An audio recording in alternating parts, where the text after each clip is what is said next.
জীবনে কি এমন পাপ করেছিলাম জানি না, যার জন্য এখনও আমাকে এ ধরনের কথাবার্তা শুনতে হচ্ছে।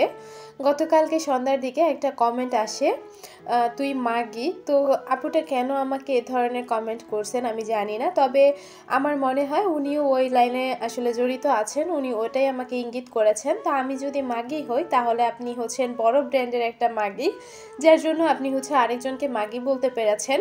আগে নিজের মন মানসিকতা ঠিক করেন, এরপরে হচ্ছে কারো ভিডিও দেখবেন এবং কমেন্ট করবেন। আপনাকে আমি বলিনি যে আপনি আমার ভিডিও দেখেন বা কমেন্ট করেন, এরপরে যদি আবারও এ ধরনের কমেন্ট করেন তাহলে বুঝবো আপনার পরিবার, পুরো পরিবার এই লাইনে যুক্ত আছে, যার জন্য আপনি আরেকজনকে অনায়াসে বুঝতে পেরেছেন তাকে প্রথম দিন দেখে যে সে মাগি। তো যাই হোক, আসসালামু আলাইকুম, কেমন আছেন সবাই? আশা করছি আপনারা সবাই খুব ভালো আছেন, যে যেখানে আছেন সুস্থ আছেন, নিরাপদে আছেন। আলহামদুলিল্লাহ, আল্লাহর অশেষ রহমতে আপনাদের দোয়া এবং ভালোবাসায় আমিও বেশ ভালো আছি। তো যাই হোক, বরাবরের মতো সকাল থেকে ভিডিওটা শুরু করেছি, আর এটি হচ্ছে আজকেরই একটা ভিডিও, আর আজকেই হচ্ছে পাবলিক করব। তো গতকালকে এ ধরনের একটা কমেন্ট পাওয়ার পর মেজাজটা এত বেশি গরম হয়েছিল যে একে যদি আমি সামনে পাইতাম একটু ভালো করেই আসলে ধুয়ে দিতাম। কিন্তু ওনার কপালটা ভালো যে আমি ওনাকে চিনি না, আমি জানি না উনি আমার ভিডিওটা দেখছেন কি না। যদি দেখে থাকেন তাহলে বলবো, এর পরবর্তীতে আর এ ধরনের কমেন্ট করবেন না। তো যাই হোক, আমি আসলে মেনে নিলাম যে আমি মাগি। আমি কখনো বলিনি যে আমি ভালো, দুধের দোয়া তুলসী পাতা, আমি কখনো কি আপনাদেরকে বলছি যে আমি এই ধরনের? তো যে যাই ভাবেন না কেন, আমি সেটাই। তো সেই সাথে আজকে আপনাদেরকে একটা খুশির খবর দিতে যাচ্ছি। যারা শুরু থেকে এখন পর্যন্ত আমাকে সাপোর্ট করে যাচ্ছেন তাদের জন্য অনেক অনেক দোয়া ও ভালোবাসা রইল। আমি আমার এই চ্যানেলটাও মনিটাইজেশন পেয়ে গেছি, আলহামদুলিল্লাহ আলহামদুলিল্লাহ আলহামদুলিল্লাহ। তো আপনাদের দোয়া এবং ভালোবাসায় আজকে এই পর্যন্ত এসেছি। তবে যারা হচ্ছে ইউটিউবে ভিউজ আসছে না বলে হতাশ হয়ে যাচ্ছেন, ভাবছেন কাজ করব না, তাদের উদ্দেশ্যে আজকে কিছু কথা বলতে চাই।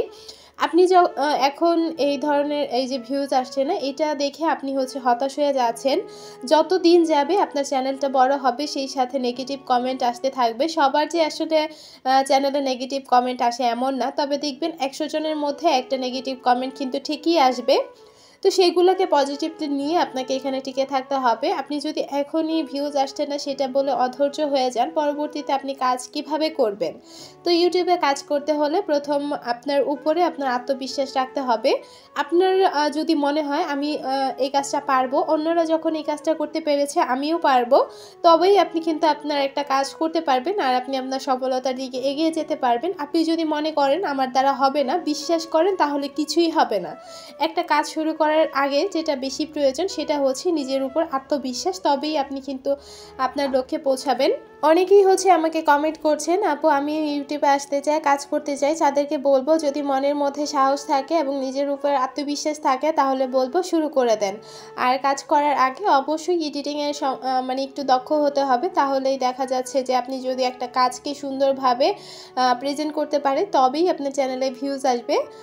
তো যাই হোক, আসলে খারাপ কমেন্ট আমার যে খুব বেশি একটা আসে এমনও না, মাঝে মধ্যে এক দুইটা চলেই আসে, যেহেতু আস্তে আস্তে করে চ্যানেলটা বড় হচ্ছে।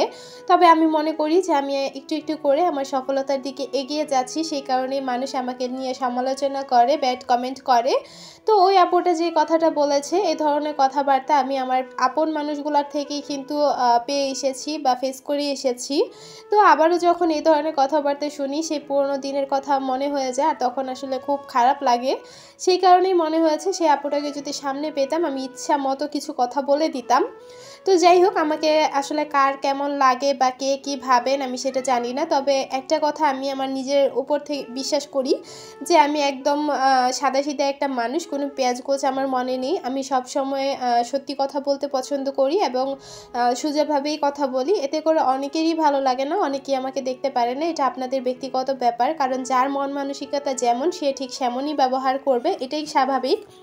তো যাই হোক, এইসব নিয়ে আপনারা হচ্ছে আমাকে হতাশ বানাতে পারবেন না, আর আমাকে দমিয়েও রাখতে পারবেন না, কারণ আমার মনের মধ্যে সব সময় একটা কথাই থাকে, আমাকে সামনের দিকে এগিয়ে যেতে হবে। লাইফে বহুতবার পড়ে গেছি কিন্তু আবারও উঠে দাঁড়িয়েছি, আর যেই কাজে করতে যাই না কেন ইনশাআল্লাহ সেই কাজে সফলতা অর্জন করি। ইনশাআল্লাহ এইখান থেকেও আমি আবার সফলতা অর্জন করতে পারবো। তো যাই হোক, ওদিকে হচ্ছে রান্নাটা বসিয়ে দিয়ে এসে এদিকে হচ্ছে পাখিদেরকে খাবার দিয়ে নিলাম, কারণ সকাল সকাল ওদেরকে খাবার দিতে হয়।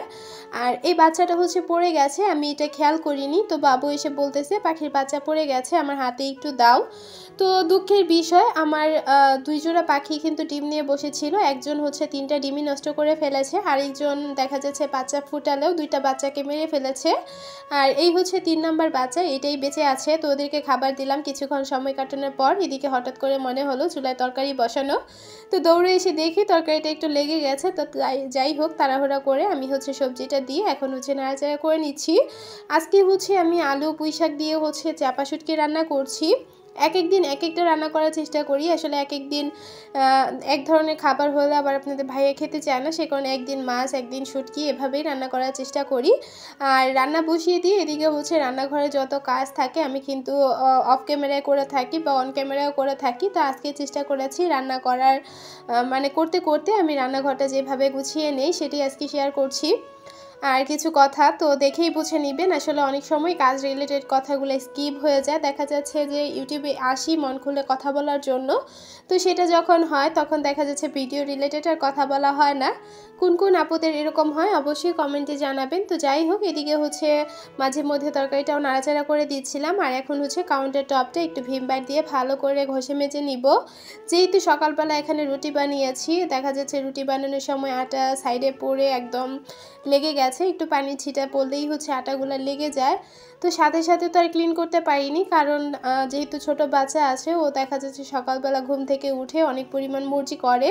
তো নাস্তা বানানোর পর ওকে হচ্ছে একটু সময় দিতে হয়, ওকে খাওয়াতে হয়। তো সব কিছু মিলায় দেখা যাচ্ছে অনেকটা সময় হচ্ছে ওদের পিছনেই চলে যায়। এরপরে হচ্ছে আবার দুপুরে রান্না বানায় ফেরত আসি। কথা বলতে বলতে হচ্ছে আমি কাউন্টার টপটাও কিন্তু ক্লিন করে নিচ্ছি। ভিডিওর এই পর্যন্ত যারা যারা আমার সাথে আছেন কিন্তু একটা লাইক দিতে ভুলে গেছেন, প্লিজ একটা লাইক দিয়ে ভিডিওটি কন্টিনিউ করবেন। আপনার একটা লাইক আমার এই ভিডিওটা আরও আপু ভাইয়াদের কাছে পৌঁছাতে সাহায্য করবে, এতে করে আমার চ্যানেলটা একটু একটু করে বড় হবে। আর চ্যানেলটা সাবস্ক্রাইব করা না থাকলে আমার ভিডিওর কোনো অংশ কথা বা কাজ আপনাদের কাছে যদি একটু ভালো লেগে থাকে, অনুরোধ করব চ্যানেলটা সাবস্ক্রাইব করে ছোট্ট বোনটার পাশেই থাকবেন। অবশ্যই পাশে থাকা বেল আইকনটি প্রেস করে অল অপশনটি সিলেক্ট করে রাখবেন, এতে করে যখনই ভিডিও আপলোড করব নোটিফিকেশন পৌঁছে যাবে আপনার কাছে, আর আপনি আপনার সময় সুযোগ করে কিন্তু দেখে নিতে পারবেন। শরীরের অবস্থা ভালো না, গাড়ির মধ্যে কি হয়েছে বলতে পারছি না, ঘাটটা নাড়াতে পারছি না, এরকম একটা অবস্থা। তো ভিডিওটা খুবই ছোট রাখার চেষ্টা করেছি। এখন যেহেতু মনিটাইজেশন পেয়ে গেছি সেটা তো ধরে রাখতে হবে, সেই জন্যই ছোট আকারে আপনাদের সাথে ভিডিও শেয়ার করছি। সবাই আমার জন্য আমার পরিবারের জন্য দোয়া করবেন, আল্লাহ তাআলা তাড়াতাড়ি আমাকে সুস্থ করে দেন, আপনাদের জন্য সুন্দর সুন্দর ভিডিও নিয়ে আসতে পারি। আর এখন হচ্ছে এই যে রান্নাঘরটা মুছে নিচ্ছি, কারণ যখন হচ্ছে সিঙ্কে কাজ করি থালাবাটি ধুই তখন দেখা যাচ্ছে আশেপাশে পানি পড়ে একদম কাদা কাদা হয়ে থাকে। সেই কারণে সাথে সাথে হচ্ছে রান্নাঘরটা মুছে নিলে দেখা যাচ্ছে রান্নাঘরটাও পরিষ্কার থাকে, সেই সাথে রান্নাবান্নাও হয়ে যায়। আর আমার বাবাটা তো দেখতেই পারছেন, সে হচ্ছে এখানে তকাদুরি করছে, মানে চকিদারি করছে যে সব কিছু ঠিকঠাক হয়েছে কিনা। তো যাই হোক, এদিকে হচ্ছে এখন পাপোশগুলো বিছিয়ে দিচ্ছি। আর এটা হচ্ছে বাবুর একটা কাঁথা ছিল, যেটাকে এভাবে আসলে একটু বিছিয়ে দিয়েছি, কারণ যখন কাজ করি তখন পায়ের নিচে কেমন জানি ঠান্ডা লাগে সেই কারণে। আর এই তো পুরো রান্নাঘরটা এক নজরে দেখিয়ে দিয়েছি। যদিও বা আগের মতো গুছগাছ করে রাখতে পারছি না, তারপরও যেমন আছে তেমনটাই দেখিয়ে দিয়েছি। সবসময় কিন্তু এমনটাই থাকে, সব সময় যে আসলে গুছিয়ে কাজ করতে পারি এমনটাও না, অনেক সময় এলোমেলো করেও কিন্তু কাজকর্মগুলো করতে হয়। তো ওভারঅল ভিডিওটা আপনাদের কাছে কেমন লেগেছে ছোট একটা কমেন্টে জানিয়ে দিতে পারেন। যদি বেশি ভালো লাগে ফ্রেন্ড অ্যান্ড ফ্যামিলির মাঝে চ্যানেলের লিঙ্কটা শেয়ার করে দিতে ভুলবেন না। আর এই তো আমার তরকারির ফাইনাল লুকটা এই অবস্থায় রাখবো, যেহেতু আলুর পরিমাণটা বেশি তো ঝোলটা অনেক পরিমাণ টেনে যাবে। তো আজকের মতো বিদায় নিচ্ছি, সবাই ভালো থাকবেন, সুস্থ থাকবেন, আল্লাহ হাফিজ, আসসালামু আলাইকুম।